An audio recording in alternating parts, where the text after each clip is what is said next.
7h48 à Paris, il est temps de vous parler d'économie. Installez-vous confortablement et profitez de votre rendez-vous de l'économie avec la nouvelle classe business de Brussels Airlines.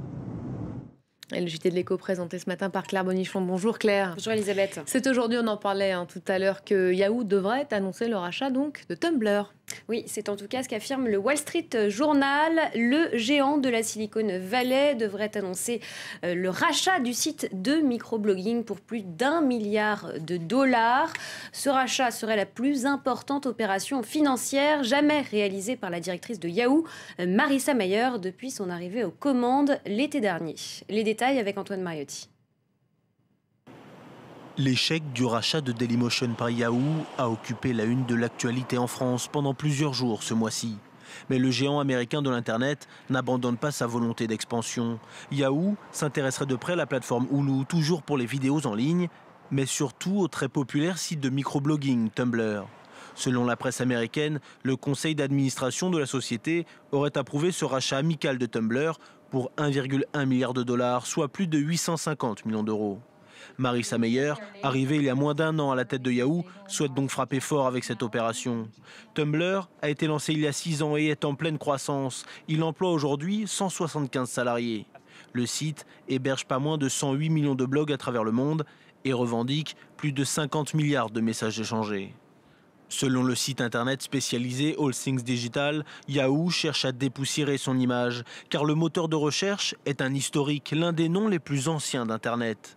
Aujourd'hui devancé par Google ou Facebook, il voudrait profiter de la dynamique de Tumblr, notamment auprès des jeunes.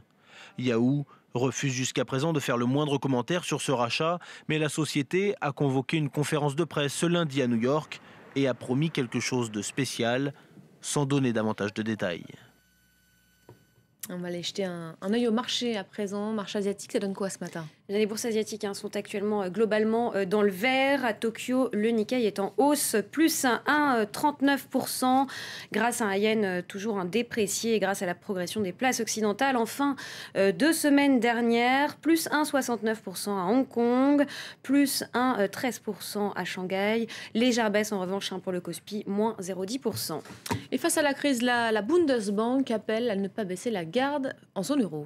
Oui, dans un entretien au journal allemand Bild am Sonntag hier, le président de la Bundesbank, Jens Weidmann, appelle à ne pas relâcher les efforts en Europe pour lutter contre la crise. Il fait part de son inquiétude face à la politique de taux d'intérêt très bas menée par la Banque centrale européenne. Je cite, je m'inquiète que la bonne évolution des marchés financiers et en particulier les taux bas conduisent à lutter avec moins d'efforts contre les origines de la crise. La Banque centrale européenne, je vous le rappelle, il y a 2 semaines, a baissé son principal taux directeur de 0,75% à 0,50%, un plus bas historique.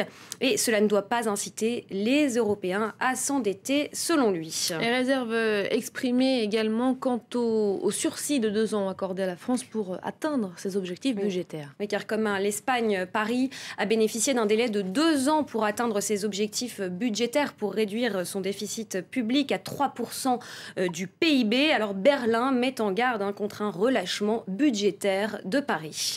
Direction la Grèce à présent, le pays veut céder 2 banques au mois de juillet. Oui, la Grèce est toujours engluée dans la récession et est à l'origine donc de la crise de la dette en zone euro. Et ainsi, la réorganisation du secteur bancaire du pays se poursuit.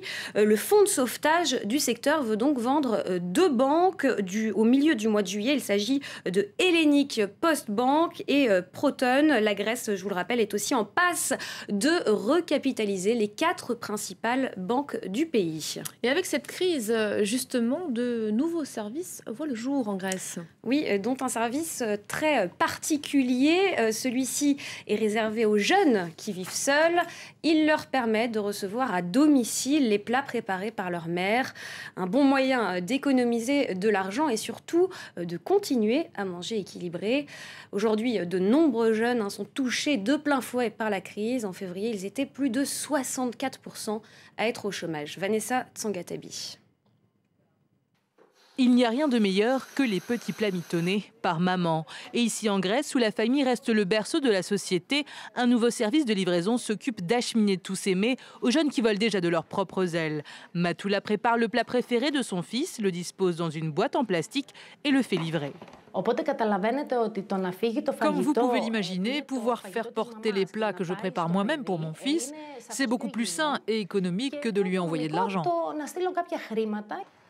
Avec un marché de l'emploi dans le rouge, beaucoup de jeunes partent à l'étranger pour trouver du travail. D'autres restent vivre chez leurs parents, mais pour ceux qui tiennent à leur indépendance, cette petite entreprise leur facilite la vie. Malheureusement, c'est très difficile d'envoyer de l'argent à cause de la crise économique actuelle. Les mamans peuvent réduire les dépenses en préparant des plats à la maison chaque jour. Il suffit de les mettre dans des Tupperware et nous nous occupons du reste. Leurs enfants sont nourris sainement et c'est économique. Vanakias, sans doute une solution à court terme dans une Grèce face à de bien plus grands problèmes. Mais au milieu de cette tempête financière, cette entreprise aide à préserver les liens familiaux et à ne pas garder l'estomac vide.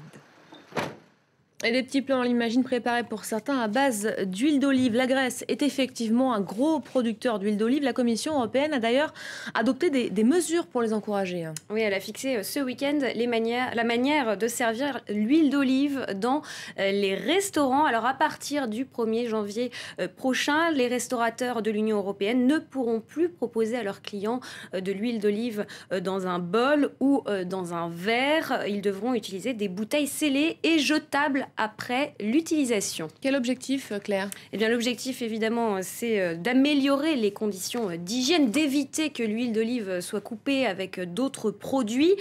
Et il s'agit aussi d'encourager les producteurs d'huile d'olive. Les Européens fournissent, je vous le rappelle, actuellement 70% de la demande mondiale en huile d'olive. Et les principaux producteurs sont l'Italie, l'Espagne, le Portugal et bien sûr la Grèce. Et tous ont approuvé ces mesures. Maintenant, on va faire un point sur l'actualité des entreprises en bref et en images. Nouveau rebondissement dans le feuilleton LVMH Hermès. LVMH aurait soigneusement préparé depuis des années sa montée au capital d'Hermès. C'est en tout cas ce que révèle un rapport d'enquête de l'autorité des marchés financiers. LVMH a surpris les marchés en annonçant en octobre 2010 détenir 14% du capital d'Hermès, participation qui a atteint aujourd'hui plus de 22%. L'AMF se réunira fin mai pour entendre la défense du groupe de luxe et décider d'éventuelles sanctions. Et de son côté, Danone prend une part minoritaire dans le chinois Mengniu Dairy. Le groupe de produits laitiers Mengniu Dairy a annoncé que son actionnaire de référence, Farwell, cédera une participation de 8,3% de son capital à une filiale de Danone. L'opération est annoncée pour un montant de 360 millions d'euros. Et enfin, Toyota veut multiplier par 6 sa production de batteries lithium-ion. Le constructeur automobile japonais souhaite les utiliser dans ses véhicules hybrides Prius. C'est ce que rapporte la presse japonaise. Actuellement, la plupart des voitures hybrides du constructeur sont équipées de batteries hybrides nickel-métal. Aujourd'hui en France, vous êtes nombreux à profiter de ce lundi de Pentecôte, un jour férié, un jour chômé. Pourtant, après la canicule de 2003, c'est devenu une journée de solidarité. Oui, administration fermée, entreprise qui tourne au ralenti. Aujourd'hui, seuls 20% des Français devraient travailler. La Pentecôte, c'est férié, mais ce n'est plus obligatoirement une journée de solidarité nationale. Depuis 4 ans, les salariés peuvent en effet choisir de cotiser à la date qui leur convient. Et en 2012, elle a rapporté cette journée de solidarité 2,4 milliards d'euros. Et depuis 2004, plus de 18 milliards. Voilà, et nous, avec Claire, on est solidaires ce matin. Merci beaucoup, Claire. C'était le journal de l'économie. Pour vous, nous réinventons le voyage. Découvrez dès maintenant une expérience de vol inoubliable avec Brussels Airlines. Et c'est la fin de cette demi-heure d'infos. Merci de nous avoir suivis. Vous retrouvez dans quelques instants Hélène Drouet pour un tout nouveau journal. À tout de suite.